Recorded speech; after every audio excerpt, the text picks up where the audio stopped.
हर हर महादेव, जय महाकाल। राजा दशरथ जी की सीख।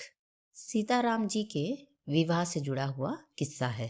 जब श्री रामचंद्र जी और माँ सीता का विवाह हो रहा था, तब अयोध्या से राजा दशरथ अपने नगर वासियों के साथ बारात लेकर जनकपुर आ चुके थे। उस समय मिथिला के लोग अपशब्द कहने में बड़े माहिर थे। जनकपुर में बारात आई हुई थी। ऐसा कहा जाता है कि 6 प्रकार से बने हुई कई व्यंजन बारातियों को परोसे गए थे। जब बाराती भोजन कर रहे थे, उस समय जनकपुर की स्त्रियां अपने मधुर कंठ से अवधपुरी की स्त्रियों और पुरुषों का नाम लेकर अपशब्द गुनगुनाने लगी। उन अपशब्द को सुनकर दशरथ जी, राम जी और सभी राजकुमार हंसने लगे। एक बार तो राजा जनक डर गए कि कहीं किसी बाराती को बुरा ना लग जाए। उस समय राजा दशरथ बोले, इनके अपशब्द सुनकर हमें इसलिए अच्छा लग रहा है क्योंकि अवसर विवाह का है। अपशब्द का अर्थ होता है व्यक्ति कुछ ऐसे अपशब्द कहता है जिसमें सामने वाले की खिल्ली उड़ाई जाती है या उसे अपमानित किया जाता है। लेकिन विवाह का प्रसंग हो तो अपशब्द भी भली लगती है। सीख।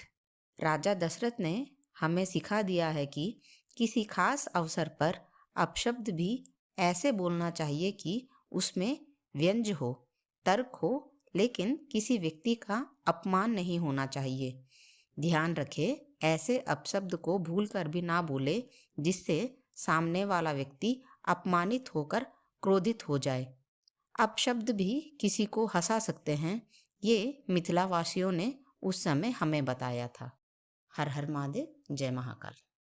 हर हर महादेव, जय महाकाल। एक आदमी रात को झोपड़ी में बैठकर एक छोटे से दिए को जलाकर कोई शास्त्र पढ़ रहा था। आधी रात बीत गई। जब वह थक गया तो फूंक मारकर उसने दिया बुझा दिया। लेकिन वह ये देखकर हैरान हो गया कि जब तक दिया जल रहा था, पूर्णिमा का चांद बाहर खड़ा रहा। लेकिन जैसे ही दिया बुझ गया तो चांद की किरणें उस कमरे में फैल गई। वह आदमी बहुत हैरान हुआ यह देखकर कि एक छोटे से दिए ने इतने बड़े चांद को बाहर रोक कर रखा। इसी तरह हमें भी अपने जीवन में अहंकार के बहुत छोटे छोटे दिए जला रखे हैं, जिसके कारण परमात्मा का चांद बाहर ही खड़ा रह जाता है। जब तक वाणी को विश्राम नहीं दोगे, तब तक मन शांत नहीं होगा। मन शांत होगा तभी ईश्वर की उपस्थिति महसूस होगी। हर हर महादेव, जय महाकाल।